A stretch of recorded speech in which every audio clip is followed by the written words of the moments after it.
اور آئندہ کے لیے راستے بند کریں, اسی طرح پاکستان آگے بڑھے گا, ادروائز پاکستان نہیں آگے بڑھتا. ناظرین, D G I S P R نے ایک دو باتیں ایسی کہیں کہ میں نے پھر ان کی تصدیق کی ہے, مجھے اس لیے تھوڑا ٹائم لگا, میں یہ آپ کے سامنے رکھتا ہوں. ایک تو انہوں نے کہا جی کوئی اے ایس آئی نعیم ہے, اسے خنجر مار مار کے اس کی آنتیں باہر نکال دی گئی اس کے پیٹ میں سے, اور اسے کہیں وہ گھسیٹتے رہے سی ایم ایچ کے باہر, اور یہ وہ سب. میں نے پھر جناب سورسز کو سی ایم ایچ بھیجا, میں نے پوری کوشش کی کہ مجھے پتا چلے ایسی کوئی فوٹیج جس کے بارے میں وہ کہہ رہے ہیں کہ ویڈیو ہے جناب, اس کی آنتیں باہر نکال دی پیٹ کی اور اس کو سڑک پہ اوپر گھسیٹ رہے ہیں کشمیری یا کچھ ایسا ہے, اور یہ کوئی نعیم نام کا کوئی پولیس والا ہے, اس کے ساتھ یہ سب کچھ ہوا. تو میں نے یہ ہر لحاظ سے پتا کروایا, ایسا کوئی واقعہ رپورٹ نہیں ہوا, ایسی کوئی ویڈیو مجھے ملی نہیں. سی ایم ایچ کے جو سورسز ہیں وہاں میں نے بات کی, میں نے کہا جی آپ مجھے بتائیں کوئی ایسا بندہ کوئی اس قسم کا. انہوں نے کہا جی ایک پولیس والا عنایت نام کا ضرور تھا جو اس لڑائی میں اس کی جان چلی گئی اور وہ شہید ہو گیا, لیکن اس کی آنتیں کسی نے نہیں نکالی, بلکہ مجھے انہوں نے ایک تصویر بھی بھیجی ہے, وہ تصویر یہ میرے پاس موجود ہے. اب یہ بندہ جو ہے وہ شہید ہونے کے بعد اسپتال میں اس کی باڈی پڑی ہے, لیکن اس کا پیٹ نہیں پھٹا ہوا, پیٹ بالکل ثابت ہے. تو یہ کون سی آنتیں نکال کے لوگ گھسیٹتے رہے ہیں بندے کو. اب D G I S P R کے لیول پہ ایک ذمہ دار آدمی نے اگر یہ بات کی ہے تو انہیں وہ ویڈیو یا وہ چیزیں سامنے لانی چاہیے. ہم نے کوشش کی, ہمیں کچھ بھی نہیں ملا. Number 2, D G I S P R نے ایک اکاؤنٹ کے حوالے سے کہا کہ جوائنٹ عوامی ایکشن کمیٹی کا یہ اکاؤنٹ قرار دیا جاتا ہے کہ اس میں جناب سردار ابراہیم اور سردار قیوم نے پاکستان کے ساتھ الحاق کر کے غلط کیا, یہ اس اکاؤنٹ کے اوپر ٹویٹ ہوا ہے. تو اس پہ انہوں نے تنقید کی کہ دیکھیں اس قسم کا ان کا بیانیہ ہے. وہ میں نے پتا کیا تو وہ اکاؤنٹ جوائنٹ عوامی ایکشن کمیٹی کا اکاؤنٹ ہے ہی نہیں, وہ کچھ نامعلوم افراد نے اکاؤنٹ بنایا اور پہلے وہ جوائنٹ عوامی ایکشن کمیٹی کے فیس بک سے اور ٹویٹر سے انفارمیشن اٹھا کے لگاتے رہے, اور جب سب کو اس اکاؤنٹ کے اوپر یقین آنا شروع ہو گیا تو پھر انہوں نے 2 اس طرح کے ٹویٹ کیے, جن میں سے ایک میں انہوں نے حامد میر پہ اٹیک کیا اور دوسرے میں انہوں نے پاکستان کے ساتھ جو کشمیر کا الحاق کا فیصلہ ہے اس کے اوپر انہوں نے اس تنازع کو ہوا دی.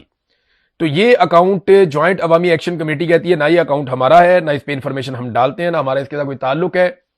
یہ کوئی فالس فلیگ آپریشن کے لیے اکاؤنٹ بنایا گیا ہے جس سے نفرت پھیلائی جا رہی ہے اور اس نفرت کو ہمارے کھاتے میں ڈالا جا رہا ہے. یہ ویسے ہی ہے جیسے میں نے آپ کو ماضی میں بتایا کہ پاکستان تحریک انصاف کے بہت سارے اکاؤنٹس بنائے گئے ہیں. میں نے آپ کو یاد ہے آج سے تقریباً 6-8 ماہ پہلے بتایا تھا کچھ ایسے اکاؤنٹس میں نے شارٹ لسٹ کیے اور میرے ٹیم کے لوگوں سے میں نے کہا ان کو نکالو. تو کم سے کم بھی سینکڑوں ایسے اکاؤنٹ ملے جن میں عمران خان اور فیلڈ مارشل عاصم منیر دونوں کی تعریفیں ایک ہی اکاؤنٹ سے ہو رہی تھی, اور وہ اکاؤنٹ آپریٹ ایک ہی طریقے سے ہو رہے تھے, اور وہ ایک ہی طرح کی چیزیں جو ہیں وہ رپورٹ کرتے ہیں. تو ایسے فالس فلیگ آپریشن آج کل کیے جاتے ہیں. پاکستان کی ملٹری اسٹیبلشمنٹ کا یہ آج کل خاصہ بھی ہے, اس کو بہت پسند کرتے ہیں. محسن نقوی نے جیسے ہی گورننس کا معاملہ اٹھایا اور D G I S P R نے بھی اٹھایا, اب D G I S P R تو تگڑے آدمی نے, یونیفارم پہنا ہو تو سارے ڈرتے ہیں, ساتھ ہی انصار عباسی نے وزارت داخلہ کے سکینڈلز پر کام شروع کر دیا. آپ اندازہ کریں کیسے ہمارے صحافی کہ وزارت داخلہ کے سکینڈل اب یہ محسن نقوی کے بیان کے محتاج تھے کہ جس دن Mohsin Naqvi P M L N یا پیپلز پارٹی کے مفاد کے خلاف جائے گا یا روایتی سیاست دانوں کے مفاد کے خلاف جائے گا یا جس دن وہ سیاست دانوں پہ ملبہ ڈالے گا ہم فوری طور پہ محسن نقوی کو گندا کریں گے. بھئی اس سے پہلے آپ نے گندا کیوں نہیں کیا جب تک آپ اس کی گود میں بیٹھے رہے؟ تو اب جناب انصار عباسی صاحب جو ہیں وہ یہ کام کر رہے ہیں. تو مزے کی بات یہ ہے کہ ہمیشہ ایک کام ہوتا رہا پاکستان میں جو اس مرتبہ نہیں ہو رہا. پاکستان میں یہ ہوتا رہا ہمیشہ کہ اپوزیشن جو ہے نا وہ اسٹیبلشمنٹ اور حکومت کی لڑائی کا فائدہ اٹھاتی رہی. ہمیشہ یہی ہوتا رہا کہ جب بھی حکومت کی اور اسٹیبلشمنٹ کا جھگڑا ہوتا تھا نا تو اپوزیشن فائدہ اٹھاتی تھی. لیکن مزے کی بات یہ ہے کہ اس مرتبہ اپوزیشن حکومت کو حوصلہ دے رہی ہے کہ کھڑے ہو جاؤ, کوئی بات نہیں. یعنی عام پاکستانی یہ کہہ رہا ہے کہ قصوروار تو اسٹیبلشمنٹ ہے. یہ سروے جو میں نے کروایا وہ بھی یہ بتا رہا ہے, اور لوگ کھڑے ہیں آج اسٹیبلشمنٹ کے خلاف. D G I S P R اور محسن نقوی پہ زیادہ تنقید ہو رہی ہے سیاست دانوں کی نسبت, کیونکہ لوگ یہ سمجھتے ہیں کہ یہ لوگ رسپانسیبل ہیں جو زبردستی مسلط ہو گئے ہیں. نئے صوبے بنانے کے خلاف جو ہے وہ باقاعدہ سندھ تو کھل کے سامنے آ گیا, ان کے وزیر اعلیٰ نے بھی کہہ دیا, ان کے جو سعید غنی صاحب ہیں انہوں نے بھی سٹیٹمنٹ دے دیا, پنجاب والے بھی ڈرتے ڈرتے سٹیٹمنٹ دے رہے ہیں کہ جناب نئے صوبے ہم نہیں بننے دیں گے, ہماری عوام اس کے خلاف ہے اور کوئی ضرورت نہیں ہے یہاں پہ نئے صوبے بنانے کی. تو وہ تو کھل کر سامنے آ گئے, وہ نہیں بننے دیں گے. دیکھیں روایتی سیاسی جماعتیں ان کا سروائیول وہ پرانی جو بھی ایک سسٹم بنا ہوا ہے صوبائی اسمبلیاں قومی اسمبلی ان کے اندر ہی ہے, یہ کوئی بھی تبدیلی ایکسیپٹ نہیں کریں گے. انتظامی یونٹس میں آپ کو یہ کہہ رہا ہوں کہ محسن نقوی کا عاصم منیر کا میں بدترین مخالف ہو سکتا ہوں, لیکن اگر کوئی نئے اور چھوٹے انتظامی یونٹس بنے اور اس بنیاد پہ بنے کہ بہتر گورننس ہو تو یہ بڑی اچھی بات ہے، لیکن ان دونوں کا حق نہیں بنتا اس پہ بات کرنے کا، نہ محسن نقوی کا بنتا ہے نہ عاصم منیر کا بنتا ہے، اور D G I S P R کا تو بالکل ہی نہیں بنتا، یہ ان کا کام ہی نہیں ہے۔ ایک عوامی حکومت آئے، الیکشن ہو فری اینڈ فیئر، اس کے نتیجے میں ایک عوامی حکومت آئے، وہ عوامی حکومت ساری پولیٹیکل پارٹیز کے ساتھ بیٹھے، پھر وہ طے کریں کہ پاکستان میں نئے انتظامی یونٹس بنانے ہیں تو کیسے بنانے ہیں، تو یہ کام سیاستدانوں کے کرنے کا ہے، یہ کام سرکاری ملازمین کے کرنے کا نہیں ہے۔ اب اس میں ایک چیز اور آپ کے سامنے رکھتا ہوں، D G I S P R کا سٹیٹمنٹ جو خواتین کے حوالے سے اور مسنگ پرسنز کے حوالے سے، یہ بہت ضروری ہے، اور افغانستان کے بارے میں بھی انہوں نے سٹیٹمنٹ دے دیا۔ اب یہ ذرا سٹیٹمنٹ آپ دیکھیے کہ D G I S P R کہتے ہیں کہ افغان طالبان جو کچھ عورتوں اور بچوں کے ساتھ کرتے ہیں کیا یہ اسلامی طریقہ کار ہے؟ یہ انہوں نے افغان طالبان وہاں کی گورنمنٹ کے اوپر تنقید کی، اور اس کے بعد D G I S P R نے سعودی گورنمنٹ کی تعریف کی۔ انہوں نے کہا جی کہ پاکستان اور سعودی عرب کا خصوصی تعلق ہے، دونوں ممالک کے لوگوں کے دل ایک ساتھ دھڑکتے ہیں، ہمارا سعودی عرب کے ساتھ معاہدہ ہے، ہم وعدوں اور معاہدوں پر قائم رہنے والے لوگ ہیں، لیکن وہ دفاعی معاہدہ کیسے فنکشنل ہوگا وہ تفصیلات میڈیا کے سامنے نہیں رکھی جا سکتی۔ ایک تو یہ آپ کا کام ہی نہیں ہے، اگر کسی صحافی نے سوال کیا تو صحافی کا تو کام ہے سوال کرنا، تو D G I S P R کو ہمارے فورن پالیسی کے ایشوز میں نہیں بولنا چاہیے۔ افغانستان کے طالبان کتنے برے ہیں یہ فورن آفس سٹیٹمنٹ جاری کرے گا عوام کی منتخب نمائندہ حکومت سے پوچھ کر، پالیسی سیاستدان بنائیں گے۔ قائد اعظم محمد علی جناح نے کہا تھا کہ دیکھو پالیسی بنانا تمہارا کام نہیں ہے، تم نوکر ہو، تم نوکری کرو گے، تمہیں ڈیوٹی دی جائے گی، تم وہ ڈیوٹی پوری کرو گے، جو پالیسی بنائیں گے وہ پاکستانی بنائیں گے اور عوام کے منتخب نمائندے بنائیں گے۔ تو یہ پالیسی سیاستدانوں نے بنانی ہے کہ افغانستان کو کیا کہنا ہے، سعودی عرب کو کیا کہنا ہے، اور کوئی دفاعی معاہدہ پبلک کرنا ہے تو یہ تو سیاستدانوں کا کام ہے، یہ تو وزارت خارجہ میں آپ کا تو حصہ نہیں ہے، تو آپ ہر چیز میں شامل کیوں ہو جاتے ہیں؟ یہ سوال مجھے سمجھ نہیں آتا، اس کے جواب میرے پاس نہیں ہے کہ ہر چیز میں کیوں شامل ہو جاتے ہیں۔ فضا عالم صاحبہ نے D G I S P R کو جواب دیا، انہوں نے کہا جی مرد اہلکاروں کا گھروں کی دیواریں پھلانگ کر سینکڑوں عورتوں کو گھسیٹنا، مارنا، اغوا کرنا، قید کرنا، عبادت گزار عورتوں کو جادوگرنی کہنا، ایک وفادار عورت کے نکاح پر کیچڑ اچھالنا، ایک بیمار شخص کو ناحق 300 سال کی سزا سنانا، ماؤں کو تھانے اور کچہریوں کے چکر لگوانا اور نقاب کھینچ کر تصویر اوپر بھیجنا، کیا یہ اسلام کا طریقہ ہے؟ یہ ابھی فضا عالم صاحبہ ہیں، یہ نقاب کرتی ہیں، انہیں اٹھا کر پولیس لے گئی تھی، ان کا نقاب نوچ کے تصویر بنا کے اوپر بھیج رہے تھے۔ آپ یہاں سے اندازہ کیجئے کہ یہ کیسے گھٹیا لوگ ہیں۔ اور D G I S P R کو افغانستان کی عورتوں کی فکر ہے،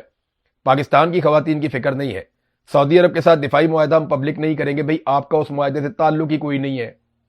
آپ کو تو صرف بتایا جائے گا کہ آپ نے اتنے بندے بھیجنے اس معاہدے کے تحت، اور جو ضروری ہوگا اتنی انفارمیشن آپ کو دی جائے گی۔ اس کو پبلک کرنا ہے یا نہیں کرنا یہ پولیٹیکل گورنمنٹ کی ذمہ داری ہے، وہ اس کے اوپر فیصلہ کریں گے۔ تو ہر فیصلہ جب آپ کرتے ہیں تو اس کی ذمہ داری بھی آپ پہ آتی ہے۔ ابھی دیکھیں نا، سروے کروایا تو لوگوں نے کہا ذمہ داری فیلڈ مارشل کی ہے، ان کی نہیں ہے، فیصلے ہی سارے فیلڈ مارشل کر رہے ہیں تو ذمہ داری ان کے اوپر ہی جائے گی۔ ناظرین، سینیٹر مشتاق کو گرفتار کر دیا گیا، انہوں نے اعلان کیا تھا کہ وہ آزاد کشمیر جائیں گے ایک بہت بڑا وفد لے کر، ان کے ساتھ ایمبولینسز ہوں گی، بلکہ یہ تحریک تحفظ آئین پاکستان نے یہ اناؤنس کیا تھا۔ سینیٹر مشتاق اس میں بڑا رول پلے کر رہے تھے۔ ایک دن پہلے انہوں نے اسلام آباد میں بہت بڑا مظاہرہ کیا، کشمیریوں کے حق کے اندر وہ نکلے، بڑے پیمانے پہ لوگوں نے ان کا ساتھ دیا، صحافی بھی وہاں پہ موجود تھے۔ ہمارے ایک جرنلسٹ ہیں اکرام راجہ صاحب، انہیں بھی گرفتار کر لیا گیا۔ رضی طاہر صاحب جو ابھی حال ہی میں چھوٹ کر آئے تھے، انہوں نے کوریج کی تھی اس مظاہرے کی، ان کو بھی گرفتار کر لیا گیا، ان کے دفتر میں چھاپا مار کے، اور صحافی بھی اٹھا لیے۔ تو 10 کے قریب بندے اور پکڑ لیا انہوں نے۔ کیوں؟ کیونکہ یہ انسانی سامان ہمدردی کا، دیکھیں یہی آدمی جب امدادی سامان لے کر فلسطین جا رہا تھا تو اسرائیلیوں نے گرفتار کر لیا، آج یہی آدمی امدادی سامان لے کر کشمیر جا رہا ہے تو پاکستانی فورسز نے گرفتار کر لیا۔ آپ دیکھ رہے ہیں کیا ہماری فورسز میں اور اسرائیلی فورسز میں پھر کوئی فرق رہ جاتا ہے؟ میں صرف سوال اٹھا رہا ہوں، میں کوئی فتویٰ نہیں دے رہا، میں کوئی غداری کا فتویٰ نہیں دے رہا، میں کوئی بغاوت کا فتویٰ نہیں دے رہا، لیکن میں سادی بات کر رہا ہوں کہ یہی سینیٹر مشتاق امدادی سامان لے کر جاتا ہے فلسطین میں تو اسرائیلی پکڑ لیتے ہیں، یہی سینیٹر مشتاق جو ہے امدادی سامان لے کر جاتا ہے کشمیر میں تو اسے پاکستانی فورسز پکڑ لیتی ہیں۔ ہم اس کا کیا مطلب لیں؟ اب پیر والے دن ڈاکٹر جائیں گے، پیرامیڈیکل سٹاف جائے گا، کھانے پینے کا سامان جائے گا، مرم پٹی کا سامان جائے گا، اور بہت سارے والنٹیئرز جائیں گے، تو دیکھنا ہے کہ انہیں روکا جاتا ہے یا کیا کیا جاتا ہے۔ کیونکہ دیکھیں نا، ڈی جی صاحب کل رول آف لا کی بات کر رہے تھے، انسانی حقوق کی بات کر رہے تھے، انسانیت کی بات کر رہے تھے، تو ہمارا یہ سوال تو کرنا بنتا ہے کہ انسانی امداد کشمیر میں جانی چاہیے،